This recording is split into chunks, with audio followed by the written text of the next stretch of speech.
Today is the anniversary. 44 years ago today, Martin Luther King was assassinated in Memphis, Tennessee. He was in Memphis, Tennessee, joining, I should say, the union workers of AFSCME, sanitation workers who were on strike in Memphis, which had started about 2 or 3 months before in February. And this is relevant because this was at a time where we're starting to see Martin Luther King turn from, well, not necessarily turn from civil rights, but broadening his sense of what constituted civil rights. And he was becoming more active in fighting poverty and in fighting for the rights of workers. I want to play just a clip of I guess a documentary or a short news piece that was done on it years ago. But let's listen to this just to remind you on the anniversary of his death, just where Martin Luther King was heading. And it's relevant, particularly in the context of what we're seeing from our government in attempts to suppress protest. Let's play this clip now. You are demanding that this city will respect the dignity of labor. So often we overlook the worth and the significance of those who are not in professional jobs, of those who are not in the so-called big jobs. But let me say to you tonight that whenever you are engaged in work that serves humanity and is for the building of humanity, it has dignity and it has worth. You are reminding not only Memphis, but you are reminding the nation that it is a crime for people to live in this rich nation and receive starvation wages.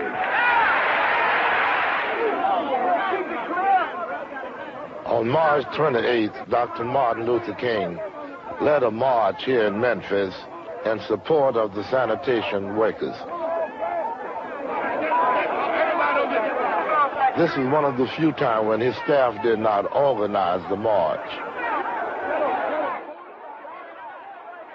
Some of the young people saw this as an opportunity to demonstrate their frustration in what they considered the slowness with which the community leadership was moving. They began to break out windows and disrupt the march. This gave the policemen an opportunity to move in, to break up the march in an effort to discredit Dr. Martin Luther King and the local leadership.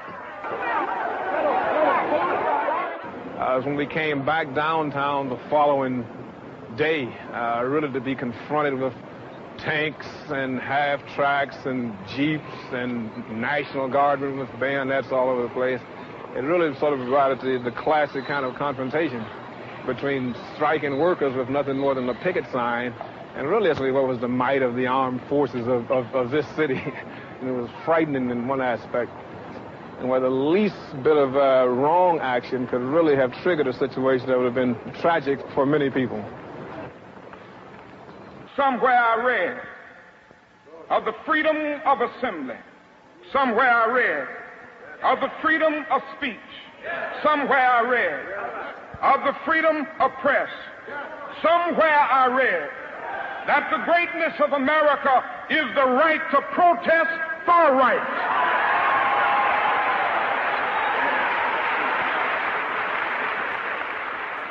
Okay, and that was Martin Luther King. The next day, he was assassinated. Bite your lip and take the trip. Though there may be wet road ahead and you cannot slip, just move on up. For peace you find into the steeple of beautiful people where there's only one kind. So hush not, child, and don't cry. Your folks might understand you. I won't hold my breath, but I imagine there's going to be a lot of apologies from the corporate media, those right-wing blowhards. Really, the totality of the establishment in this country, I imagine pretty soon they're going to apologize to Janine Garofalo, who was one of the first people I ever heard who said that Curveball was full of shite. You all remember Curveball. He was supposedly one of the premier sources of intelligence. And I use that in air quotes. I'm not actually doing air quotes, but I'm trying to imply them with my voice. The intelligence that led us into a war of choice that ended up killing over, in very conservative estimates, over 100,000 innocent civilians in Iraq. And precipitated a 9-10-year involvement there, leaving behind one of the world's largest embassies, millions of refugees, both those who exiled the country and became refugees within the country. And of course, I haven't seen this on U.S. corporate media because they're too busy talking about the amazing appearance of Sarah Palin on the Today Show as a guest host. The earth-shattering news that morning broadcast media is essentially just an extension of their promotional department. And more proof that you can be an utter failure at your job. You can be a total idiot. And by total idiot, I'm not saying that without sympathy for Sarah Palin. Because John McCain also deserves, if not as much, then more responsibility for nearly putting this person in a position of being the vice president of the United States, perhaps even the president of the United States.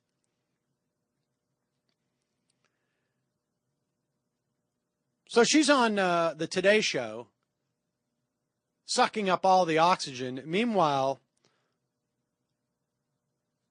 the UK Independent reports that on Sunday, because it was in a BBC Two documentary, Rafid Ahmed Alwan al-Janabi, and we knew that the Curveball was a suspect, or a suspicious source of intelligence. But now the guy's coming right out and saying it. He fabricated, through whole cloth, apparently, claims about Iraq's weapons of mass destruction and smiles as he confirms how he made the whole thing up.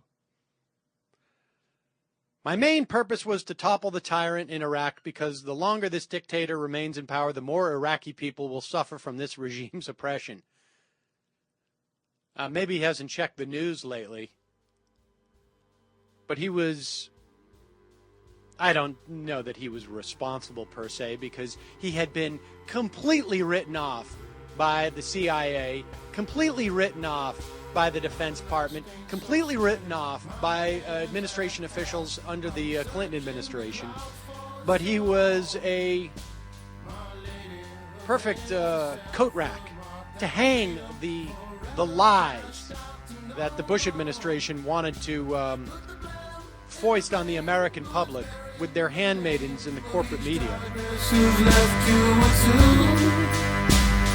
the skin for a bell and the rest for a bell.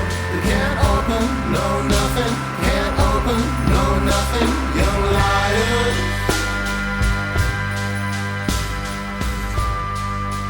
He claimed to have overseen the building of a mobile biological laboratory when he sought political asylum in Germany in 1999. That's when he was first considered to be a joke. His lies were presented, quote, as facts and conclusions based on solid intelligence by Colin Powell, U.S. Secretary of State, when making the case for war at the UN Security Council in February 2003. Remember his like little container of talcum powder that if it broke, everyone sitting at the Security Council meeting in the UN would suddenly have all their athlete's foot disappear? Janabi says none of it was true. When it's put to him, quote, we went to war in Iraq on a lie, and that lie was your lie, he simply replies, yes.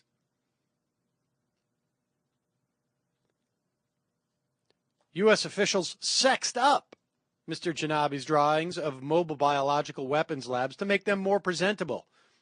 This is from Colonel Lawrence Wilkerson, General Powell's former chief of staff, who has been on a 4 or 5 year redemption tour. I brought the White House team in to do the graphics, he says, adding how intelligence was being worked to fit around the policy. As for his former boss, quote, I don't see any way on earth that Secretary Powell doesn't feel almost a rage about Curveball and the way was used in regards to that intelligence. Almost a rage?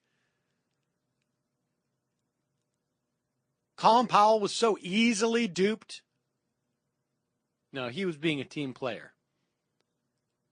And he and Wilkerson, there's simply not enough redemption in the world for them, nor is there for their bosses.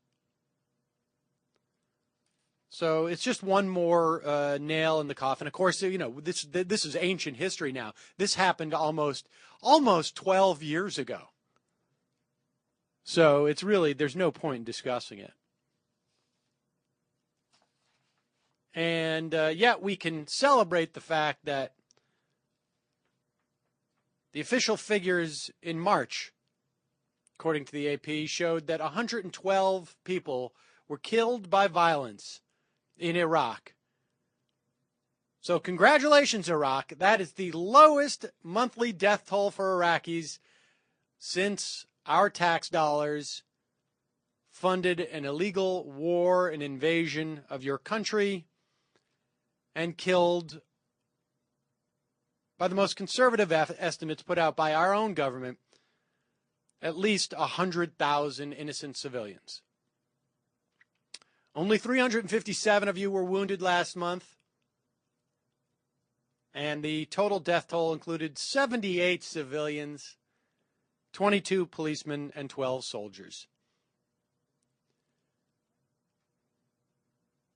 So that beats the other record of how many people died in Iraq since 2003, in November 2009, when only 122 died.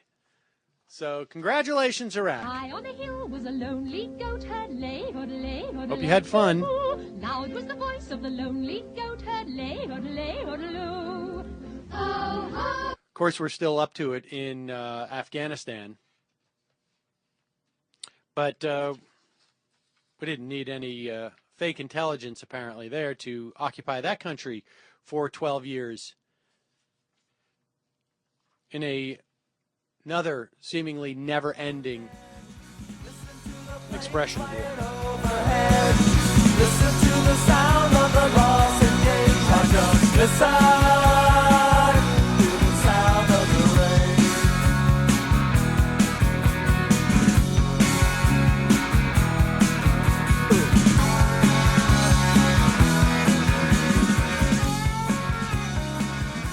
The Supreme Court has come out with another wonderful 5-4 ruling that officials may strip search people arrested for any offense, anything, however minor, before admitting them to jails, even if the officials have absolutely zero reason to suspect that someone might be hiding a bomb in their anal cavity or strapped to their tummy or holding whatever type of contraband. Maybe someone's trying to sneak cigarettes in. Maybe someone's been scofflaw when it comes to their parking tickets.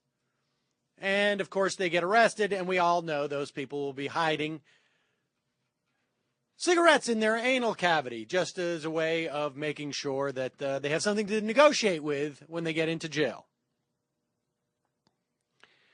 The procedures that the Supreme Court endorsed, essentially have said are illegal, are actually forbidden by statute in at least 10 states and are at odds with the policies of federal authorities who arrest you.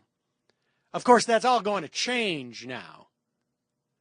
You realize it's just a matter of time before every police department in the country, now that the Supreme Court has given their blessing to the automatic strip searching of people who are arrested for any offense, you realize that's just going to become accepted policy across the country. It may take anywhere from 6 to 18 months. Maybe in those lone holdout states, it'll take 2 years. Who knows? But this is what it's going to be. And, of course, you can only imagine that this is going to be a fairly commonplace if you're, let's say, protesting. Apparently, this was done to a nun who was at an anti-war protest.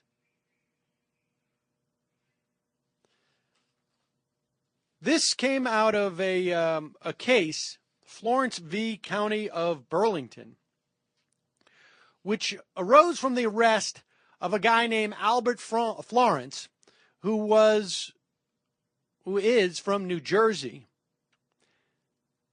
He was subjected to 2 strip searches, invasive ones, in 2005.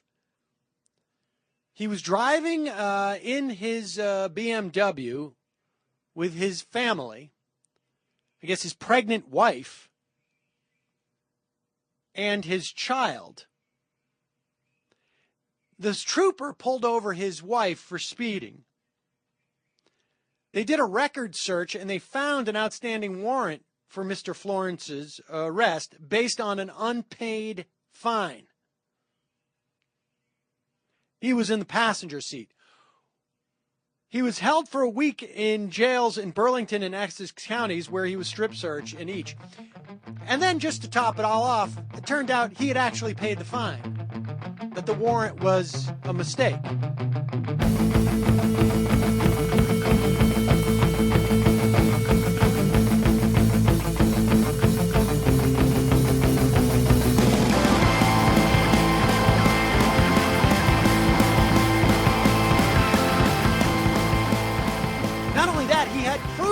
He had paid the fine. He kept it in his glove compartment because, as a black man, he was aware that he would often get pulled over by the police because he was driving a BMW. Justice Breyer said the decision would legitimize searches conducted to harass and humiliate people for their political views, citing that nun who was strip searched after being arrested in an anti-war protest. It's impossible to imagine that the police would ever do anything to humiliate someone that they have arrested in, let's say, a protest rally, let's say. That's so hard to imagine that the police department would treat protesters with anything other than the utmost respect.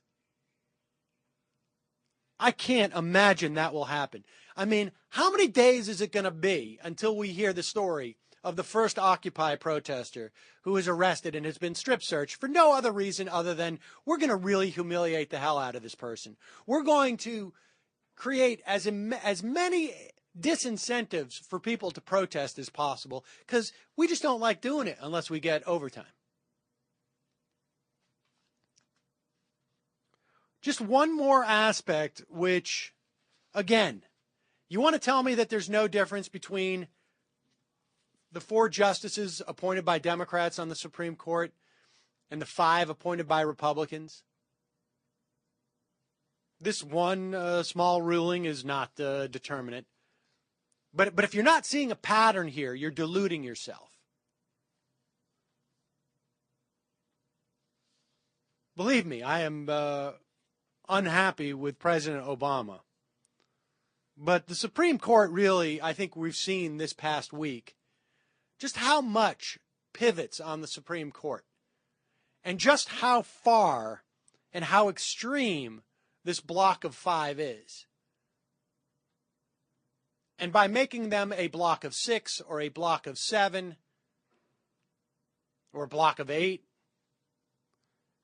you're cementing the way that our society is pivoting for another 20 years. Maybe more, because we've also seen their ability to change an election results, or at least redirect them. Louis Cass, a general and expansionist. From Nashville came a dark horse riding up. He was James K. Polk, Napoleon of the stump. Austere, severe, he held... Evening Star, calling from New Mexico. Long time no hear from Evening Star. Welcome to the program. Thanks for taking my call, Sam. You were talking about the Supreme Court earlier, and I'm wondering, do you really think that there's a chance that Obama won't be the next president? Do I think that there's a chance he won't be the next president? I mean, yeah. I would say there's a chance. I don't. I've been watching Republicans. They don't like their candidates. That's true. And we got more and more people. We got the polls showing that women are voting Obama. Latinos are voting Obama. Nobody's going to. It's April, but sure if I had to bet, I would bet on Obama. If someone forced me to bet, I wouldn't bet a lot. But if the numbers that we see today, we see in October, then I would bet a lot. Okay, yeah, I think you could probably bet the farm and come out okay on that. But let's go with that. Let's say that he is the next president. Which of the 5 conservative Supreme Court justices do you think will allow himself to be replaced by Obama in the next term? Well, I don't know. I think he will definitely do you think any of them might consider allowing themselves to be replaced by Obama? Look, I think there's a couple that are in their 70s, or one, I guess. Scalia's in his 70s. It's not. So you're hoping to get lucky? Well, no, you're missing my point. I know for a fact. Well, I don't know for a fact, but I would also bet the farm, even more so than Obama's, that there'll be at least one of the 4 who need to be replaced, the liberal ones, and maybe 2. Well, yeah, Ginsburg, she's going to have to be replaced. There's no doubt her health is just too poor. Do you think that there's a chance that he won't replace her with someone to her right? I mean, he's done it twice already. I would say there will be someone to her right, but I don't believe that he will appoint someone who will be voting with the 5. Well, yeah, I think it'll be someone to the left of Kennedy. Let's put it that way.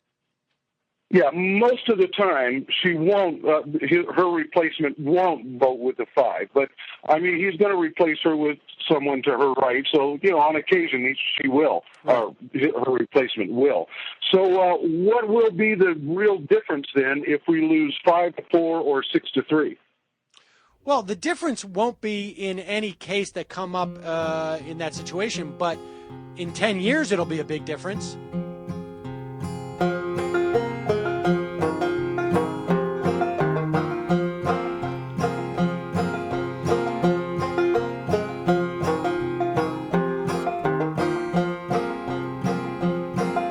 Talk about suffering here below, and let's keep a loving Jesus. So I in mean, 10 years, do you think if we still Scalia have is going a to stay on the right-wing court? White House Do you think and a Scalia? right-wing Let me ask you Congress, this: how's it gonna make do any you difference? think Scalia is going to stay on the court until he's 85 or 90?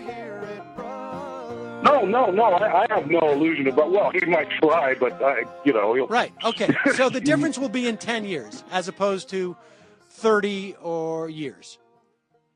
Right. So, what kind of White House and Congress are we going to have in 10 years? I just don't know. Shouldn't we start planning for that? Shouldn't we start trying to change that now? Sure. Because the Supreme Court is not going to change significantly in the next 4 years. I mean, Well, yes, it will. Don't we need to start changing the White House and Congress now? Well, it will change significantly if it's Mitt Romney. Yeah, but he's not going to be the president. Come on, let's be realistic, Sam. Okay, so what are you saying? Mitt Romney is not going to be the president. Okay. No one wants him. The Republicans don't like him. All right, okay. So what are you suggesting? I'm saying vote for somebody who actually represents your views.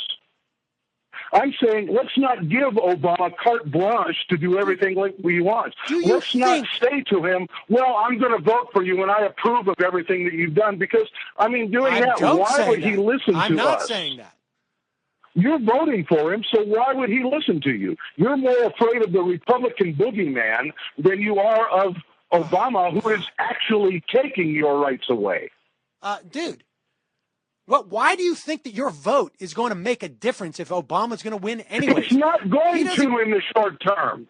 It's not going to matter. You're telling me in 10 years, people are going to say, hey, somebody got 2% of the vote in that election. No, Sam, you're missing the point. We keep voting for the right wing, and that's why we keep going further to the right. We keep voting our fears instead of for people who actually represent our views. You're voting for somebody because you're afraid of the other guy. You're not voting for somebody because he actually represents your views. And that's why we have the problem we have right now. It's not the fault of Republicans. It's our fault. It's the way we've been voting that has caused this problem. Look, we vote for the right wing. Dave, I don't understand what your point is here. If you think that my voting for Rocky Anderson in New York is going to change things in 10 years, that's fine. And I may vote for Rocky Anderson in New York if he's on the ballot. Who are you going to vote for? Who? Tell me. Just tell me. Who? Well, I haven't decided between Green or Rocky or someone else. Okay, is Rocky going to be on the ballot in your state? Is Rocky going to be on the ballot in your state? David, is Rocky going to be on the ballot? Like, you're so obsessed with this notion of voting for a president as if it's going to mean anything. If you spent 1/4 of the time that you spend emailing me and tweeting and writing about the fact that I'm going to vote for Obama on doing something outside of obsessing about this, then it would provide far more benefit. I just don't understand what your point is. If we keep voting the way we have been voting, how is anything going to change? We have to be the ones that change. You want to keep doing the same thing over and over again. I voted for Nader in 2000. How did that work out?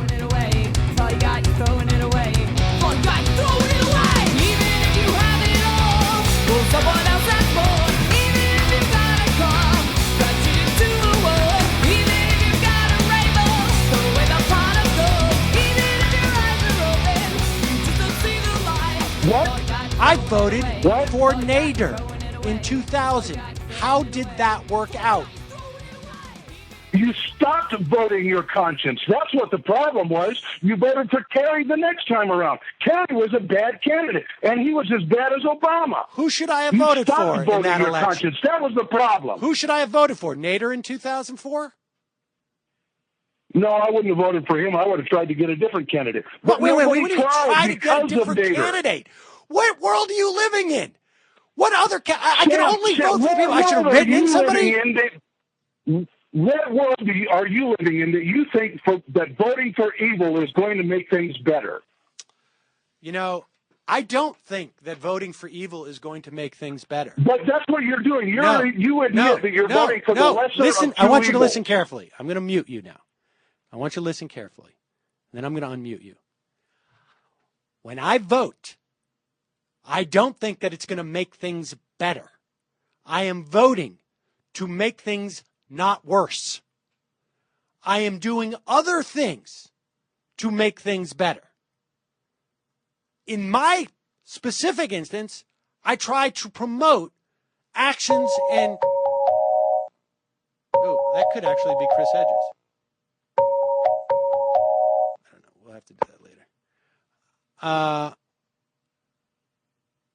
I am doing other things to make things better. I do not invest as much as you invest in this vote. We don't have a good choice in this vote. We have a bad choice and a less bad choice. And so that's the way I'm voting. Evening Star, does that make sense to you? Well, Sam, when you say that you're voting to not make things worse, that tells me that you're not making things better. And I think that's no, I'm telling you, I don't believe my vote in the presidential election can make things better. I think it has to start counting. I think we have to start making it count. The reason it doesn't count right now is because of the way that you've been voting. And we have to change not the way I've been voting, buddy. Not the way I've been voting. I voted for Nader. Well, it's the way you're going to vote and the way millions of others have voted because they've been voting their fears rather than their hopes. And that's we should vote for hope. In the mess we're in right now. Is that what you're saying? We should vote for hope. I'm thinking that we should vote for people who Didn't we represent vote for our hope views. last time? And Obama does not deserve my vote. Didn't we vote for hope last time? We voted for hope last time, right? I got lied to. Yeah, but I was lied to. Okay. All right. Well, maybe the answer is not to focus so singularly on who you're going to vote for president. Maybe my vote is the only thing I've got that the government counts. No, you've got a lot of other things. They're taking away my right to protest. They're taking away my right to protest. Well, I'm sure if you vote, want me to vote. If you vote for, if you write in somebody's name, that will change. Oh, not in the short term, no. Okay. No, there's no way. The only thing that's going to happen in the short term is that progressives will lose more, is that people will lose more of their rights. And Obama is going to feel very confident in doing that because, well, he's got your vote. No, he doesn't need. It doesn't matter. It doesn't matter. He's not going to look and say, like, I got X number of votes, so I can do X or Y. If he's in, he's in. I got to go. Appreciate the call, buddy. Yeah, goodbye. Bye. I mean, I don't know what to tell you. He's putting words in my mouth. When I say I'm voting for the lesser of two evils, I'm not saying that's going to make everything turn out okay. A little something like this. Well,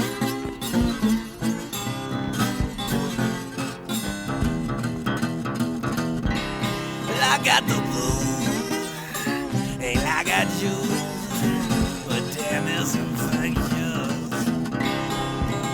When I got the blues, gotta do my shoes, damn, it's infectious.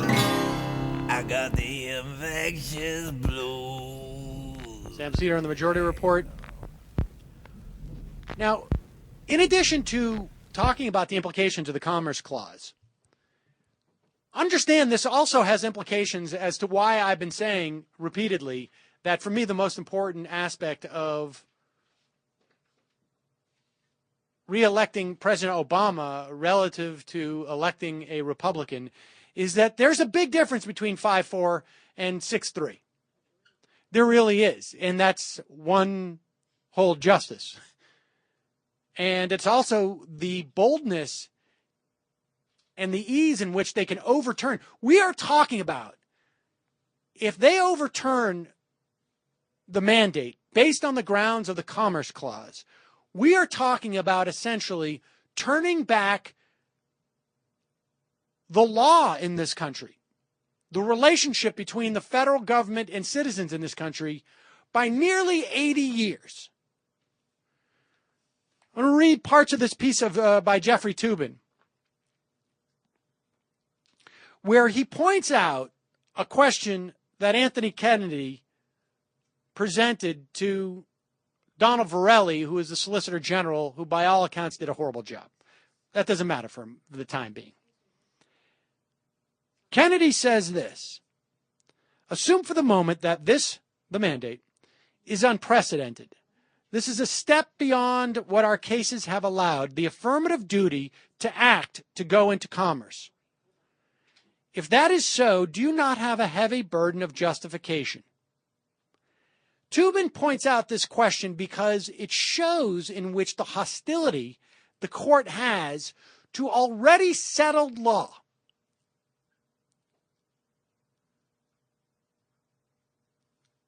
He says that every premise of this question is wrong. A, that the involvement of the federal government in the healthcare market is unprecedented. It is not unprecedented. It dates back nearly 50 years to the passage of Medicare and Medicaid, he says. The 40 million uninsured Americans whose chances for coverage are riding on the outcome of this case are already entered into commerce because others are likely to pay for their health care costs. That's the whole broccoli issue.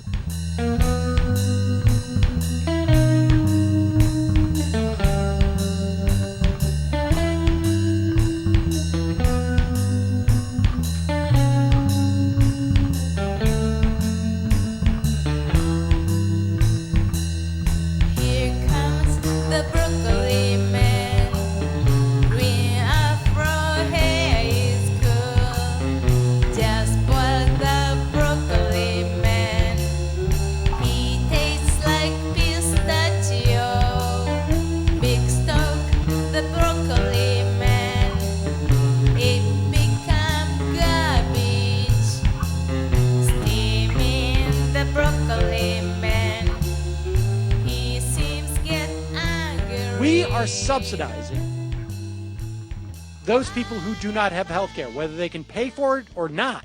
We are subsidizing them in the form of higher insurance premiums as a function of the higher cost of care because we are subsidizing them, both in our tax dollars and in our insurance premiums. And then he goes, Kennedy's last point about the heavy burden on the government to defend the law was correct. However, that was the case in 1935. Schechter Poultry Corp versus the United States, involving the regulation of the sale of sick chickens. It struck down the National Industry Recovery Act, which was a principal domestic priority of FDR, on the grounds that it violated the Commerce Clause. I think Hayes mentioned this, that 2 years later, the court, after the failure of Roosevelt's attempt to pack the court, the justices came to recognize that national economic problems require national solutions, and they ended up deferring to Congress, usually unanimously, according to Toobin, to provide those solutions under the Commerce Clause. And he again cites exactly what Hayes cited, the Civil Rights Act of 1964, which used the clause to mandate the integration of hotels and restaurants. Quote, it may be argued that the Congress could have pursued other methods to eliminate the obstructions it found in interstate commerce caused by racial discrimination. Justice Tom C. Clark wrote for his unanimous brethren, but this is a matter of policy that rests entirely with Congress, not with the courts. How obstructions in commerce may be removed, what means are to be employed, is within the sound and exclusive discretion of Congress. In other words, this heavy burden, Toobin writes, is not on those who would defend the mandate on the grounds of the Commerce Clause, but on those who would overturn it based upon the limitations of the Commerce Clause. Acts of Congress, like the health care law, are presumed to be constitutional.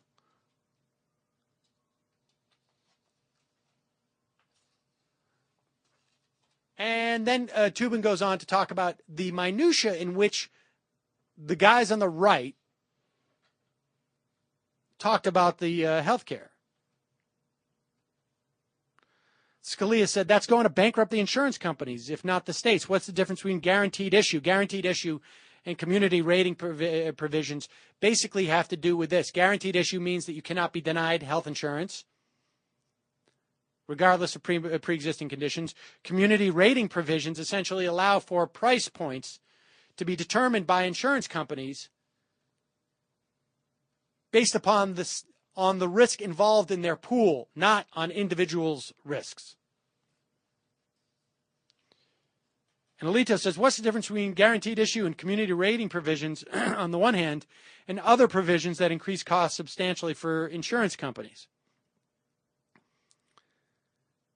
They're questioning the legislation not based upon its constitutional validity, but on its policy grounds. And it's very clear that Congress has every right to pass stupid laws, but that may be constitutional.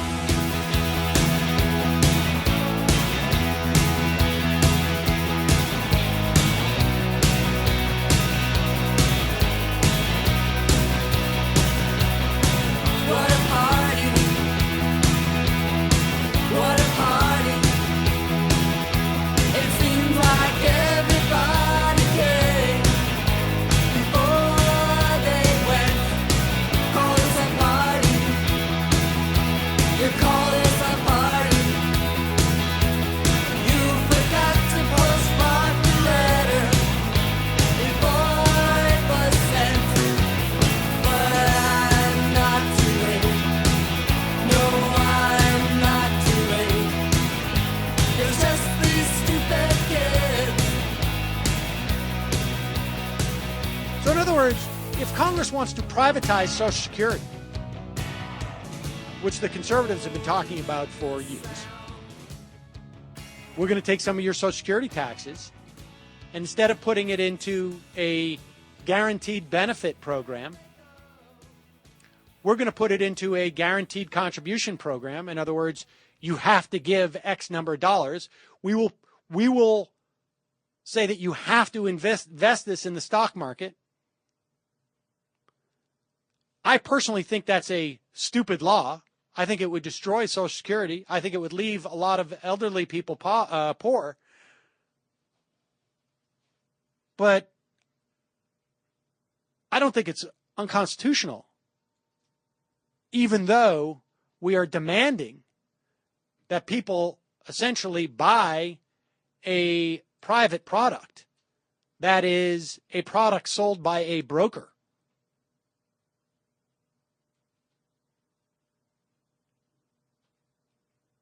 Same thing for the privatization of Medicare. We're going to mandate you pay into a system and then pay it out in the form of government vouchers to health insurance companies. The implications of this, and apparently also in those questions inherent by Scalito and Scalia, they don't understand that there are no cost controls, at least in terms of the price that insurance companies can charge. So they can't go bankrupt. What they can do is continue to have a defective product.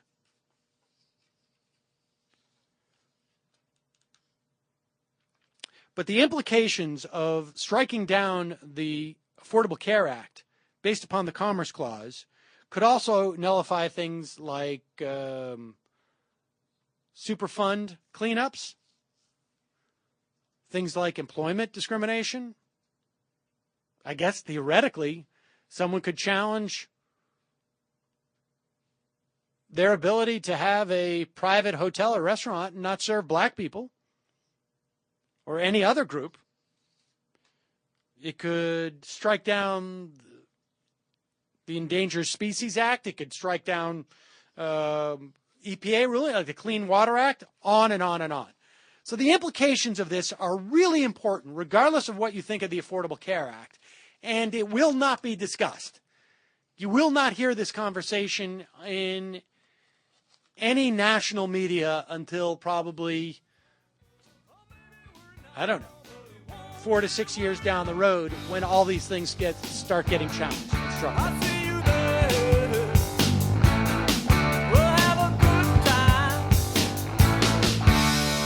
Do you feel it, comrades? Takes word man to sing a word song. Maybe we're now, but it won't be worried long. Takes word man to sing a word song. Maybe we're now, but it won't be worried long. Takes word man to sing a word song. Maybe we're now, but it won't be worried long. It takes word man to sing that word song. Maybe we're now, but it won't. I'll see you there. We'll have a good time. Well, alright.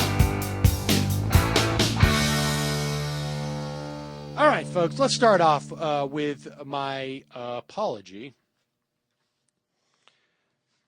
that I owe someone. Many of you will remember yesterday on the program that I took a phone call from Evening Star, and he continued his sort of campaign to convince me that I shouldn't vote for President Obama. And during the course of that conversation, he suggested that he couldn't protest because he would get arrested. And I took that to mean that he wouldn't protest, and that he didn't protest, or that he had no plans to protest. And I stated that, and I went back and I listened to it because he sent me an email, and I got this email. You said on your program today, David, Evening Star, is not willing to protest. I actually know him and have protested with him. I don't know where you get the idea that he said on the phone that he wouldn't protest because he's afraid of getting arrested. You should probably listen to that conversation again because he never said that. He slept in our park with Occupy. In fact, he stayed the night in the park when we were certain we were going to get arrested. He's protested at other times against the war in Iraq and government corruption. I know this because I've been there too. His brother says that he began protesting during Vietnam and has been active all his life. He most recently met with a state rep trying to persuade him into to introduce a bill next year for a constitutional amendment eliminating corporate personhood. I did go back and re-listen to the phone conversation, and this emailer and David is correct. He never said that. I'm not quite sure why I assumed that's what he was saying, but I did. I was wrong, and I apologize. And I apologized via email to Evening Star as well in the event that he no longer wants to listen to the program because it drives him crazy. You underestimate, David, the emailer continues. He has persuaded many of us here that we should vote our conscience rather than continue voting for right-wing candidates who are merely the lesser of two evils. We voted for change last time, although didn't get it. But we will continue voting for change until we do get it, even though we know that you will be voting against us. Now, I'm not voting against you. There seems to be, and I'm not going to go through this again, you can vote your conscience. My opinion is that's not what voting is for. Baby, pour me a drink. I think that I'm gonna try to forget what I've been doing. I don't know if I'll cry, but I might so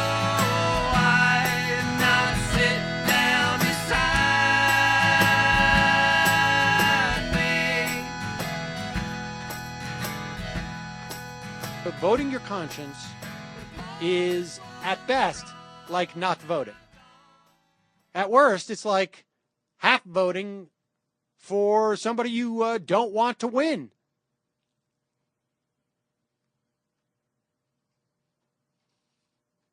I've said this many times, this is my belief, that voting is a very pragmatic exercise. You do A with the hopes of causing B. And the intelligence involved in that vote is the likelihood of doing A leading to B. If the argument could be made to me that voting for someone other than Obama, now, again, let's just assume for a moment I don't live in New York. That's going to change a calculation, but I'm talking about in a swing state, let's say, for instance. If the argument could be made to me that voting for Mitt Romney or voting for Rocky Anderson, assuming he's even on the ballot, would lead to hypothetical liberal president guaranteed in 2016, I would consider it, even though I know there's a good chance that hypothetical President Romney would have 2 picks on the Supreme Court. If I accept the notion that Obama's definitely going to win, I mean, if I could really know that, then I guess my vote, it doesn't really matter what my vote is, and then I can use it in any way I want. And so in New York State, for instance, I may have that luxury. If I'm in a swing state, I don't necessarily have that luxury. Better make it good. Better make it now. We'll make it, we'll shake it hard. Nobody has to know. Sweet baby, mama's baby. There's only one thing that can make you my lady. Swing low, down low, sweet chariot. If you know what I mean, I'll show you things like you've never seen. Sweet baby, mama's baby. There's only one thing that can make you my lady. Swing low, down low, sweet chariot. Make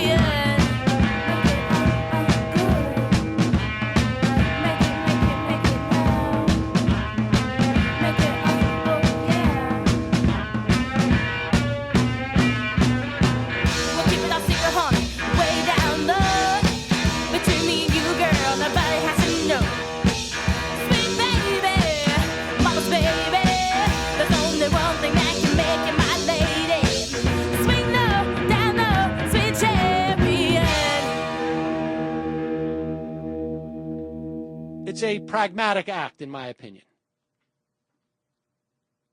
But here's what's problematic with my exchange with Evening Star. Because the emailer goes on to say, perhaps someday we will succeed. It's sad, though, that we'll have to defeat you to do it. This is why I think this whole argument is completely self-defeating. Just even spending this much time on it, in some respects, is self-defeating. It's interesting. Part of the show is to be entertaining and to exchange ideas and,